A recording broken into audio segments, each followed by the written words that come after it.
నానా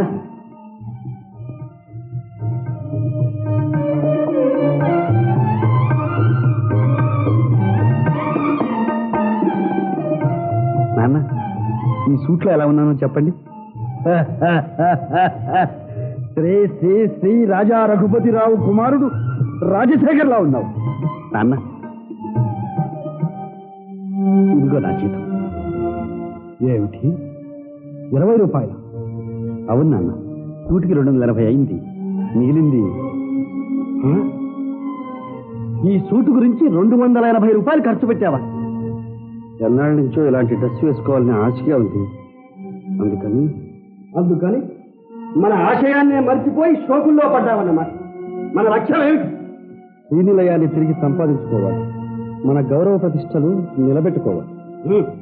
నిలబెట్టుకోవాలి. ఆ మాటే నీకు జ్ఞాపకం ఉంటే గుడ్డ ముక్కల కోసం ఇంత డబ్బు తగలడతావా? ఒరే శేఖర్, మీ తండ్రి కాలు బయట పెడితే గుర్రపు బగ్గి సిద్ధంగా ఉంది. అటువంటి రఘుపతికి ఈనాడు డొక్కు సైకిలే వాహనం అయింది.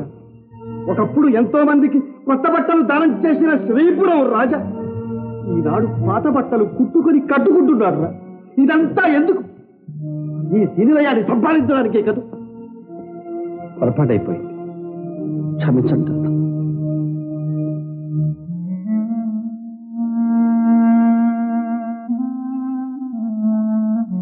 శేఖర్,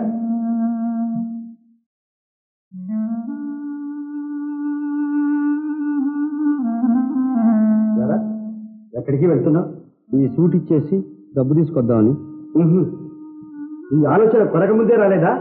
నాకు ప్రమోషన్ వచ్చింది, మంచి డ్రెస్ వేసుకోవడం అవసరమని కొన్నావు. ఇప్పుడు నేనేదో అన్నాన్ని తీసుకువెళ్తున్నావు. ఇటు ఇక వెళ్ళు.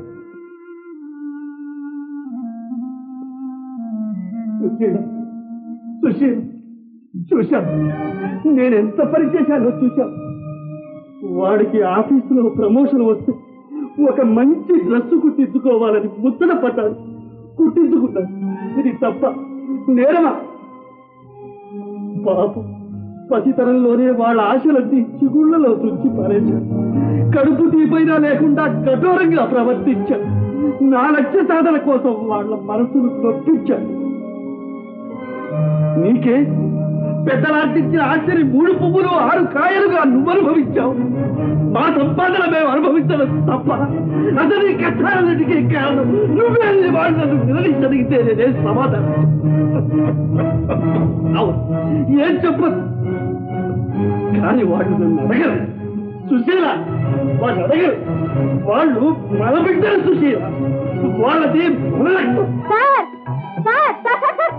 నేను ఓడిపోయాను సార్.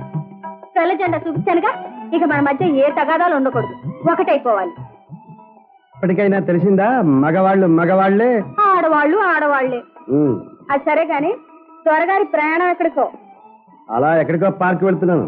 అయినా ఎక్కడికి నీకెందుకు? అదే, నేను అటే వెళ్తున్నాను. రండి సార్, లిఫ్ట్ ఇస్తాను.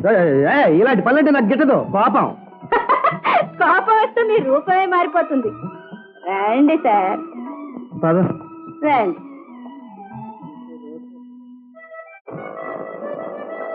అరే ఏమిటది సుబ్బాలాగా స్పీడు? చెప్తుంటే నీకు కాదు. భయపడకండి సార్, నేనున్నానుగా. మీ ప్రాణానికి నా ప్రాణం అడ్డుపడింది. నీ ప్రాణం నాకెందుకు? నా ప్రాణం పోయించాడు. పద్మ, ఏమిటా స్పీడు? భూమి మీద విమానం నడుపుతున్నావు. నాకేదో భయంగా ఉంది. మగ మహారాజుకు అంత భయం ఉంది సార్. అంత భయం అయితే నా నడువు పట్టుకోండి. నడువే? పర్వాలేదు, పట్టుకోండి.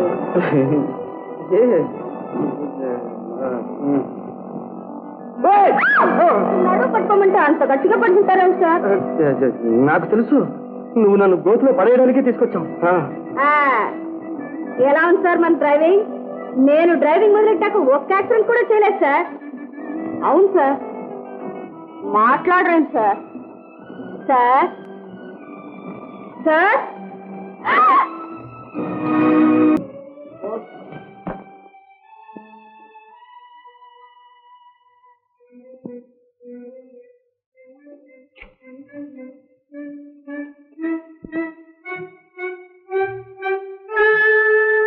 శేఖర్,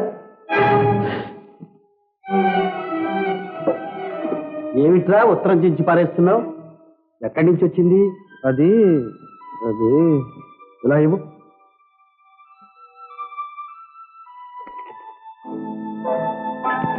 దైవ సమానులైన అన్నగారి పాదపద్మములకు మీ చెల్లెలు లక్ష్మి నమస్కరించి వ్రాయుడు. అన్నయ్య, మీ కష్టాలకు కారకురాలైన నేను భర్తను కూడా కోల్పోయి అభాగ్యురాలనయ్యా. ఎంత అన్యాయం జరిగింది. తండ్రి చేసిన దానికి కొడుకును పెంచాడు.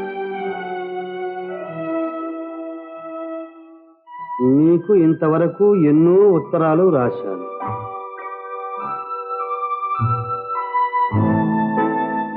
ఒక్క ఉత్తరానికి కూడా సమాధానం అందుకునే అదృష్టం లేకపోయింది. దయార్ద్ర హృదయులైన మీరు రక్తాన్ని పంచుకుని పుట్టిన చెల్లెలుపై ఇంత కాఠిన్యం ఎందుకు వహించారో అర్థం కావడం లేదు. అన్నయ్య, భగవంతుని దయ వల్ల, నీ ఆశీర్వాదం వల్ల రత్నాల్లాంటి 2 పిల్లలు కలిగారు. రత్నాలు కాదు, రాళ్ళు. అబ్బాయి పెద్దవాడు, అమ్మాయి చిన్నది. 2 పెళ్లికి ఎదిగే ఉన్నారు. నీ బావమరిది పోతూ నా 2 బిడ్డల్ని నీకు అల్లుడుగా కోడలుగా చేయమని కోరుతూ కళ్ళు మూశారు. చేస్తారు. ఏమిట్రా? అదే ఏం లేదు. వారి కోరిక తీర్చినప్పుడే వారి ఆత్మకు శాంతి కలుగుతుంది. మీరు అందజేసిన కట్న కానుకలన్నీ మీకే చెందడానికి సిద్ధంగా ఉంచాను. ఈ పెళ్లి విషయంలో మామగారి మాట కూడా నేను లెక్క చెయ్యను. మీ అభిప్రాయం తెలియపరిస్తే ఒక్కసారి మీ ఇంటికి రావాలని గంపెడాశతో ఎదురు చూస్తూ ఉన్నాను.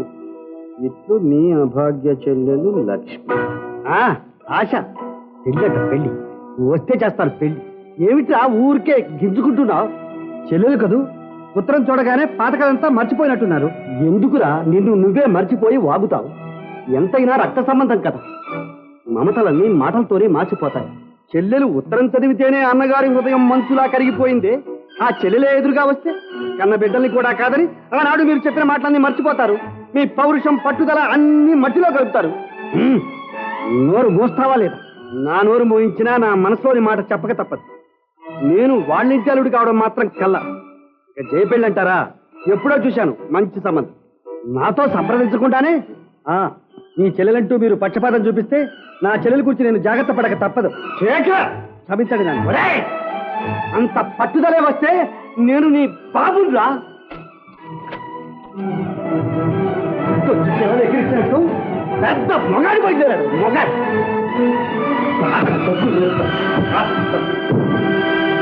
ఏ ముహూర్తం మీరు వాళ్ళ అమ్మాయిని పెళ్లి చేసుకుంటారు, మీ చెల్లెల్ని వాళ్ళ అబ్బాయికి ఇస్తారు?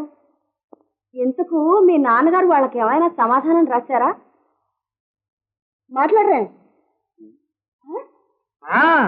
మా నాన్నగారు అంటే ఏమనుకున్నావు? సింహం. ఆయన ఉత్తరం చూడగానే ముక్కలుగా చించేతలు పారేశారు. ఆయన మొహం చూస్తే నాకే భయం వేసింది. అసలు మీకు ధైర్యం ఎక్కడుందండి? ఏమన్నావు?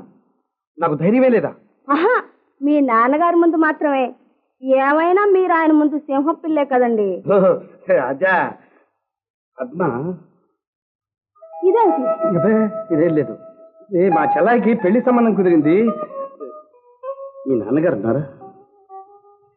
ఎల్లుండి పెళ్లి చూపులకు వస్తున్నారు. నన్ను చూడ్డానికా? అబ్బే నిన్ను కాదు, మా చెల్లాయిని. అప్పుడు నువ్వు కూడా రావాలి. మీ నాన్నగారు ఇప్పుడు రారు కదా? రారనుకుంటాను. అయితే పద్మ, పని చేద్దామా? ఏమిటి? అదే అది అది కాఫీ తాగుదాం. తాగుదాం. పద్మ, మీ నాన్నగారు నిజంగా ఇప్పుడు రారు కదా? అబ్బా, మీకు ఒకటే కంగారు. అవును.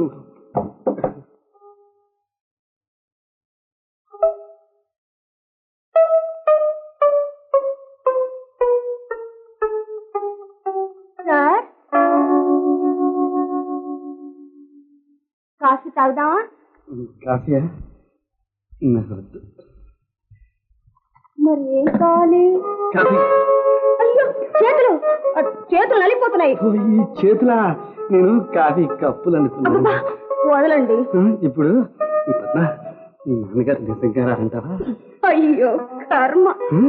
సరా అయితే పద్మ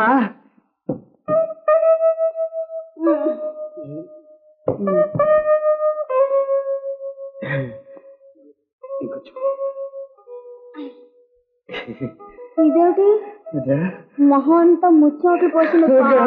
అదే ఆడపిల్లలు ఇలాంటి పనులు చేస్తే నాకు అసలు గెట్టదు. సరే కాఫీ అయినా తీసుకోండి. కాఫీయా? పద్మ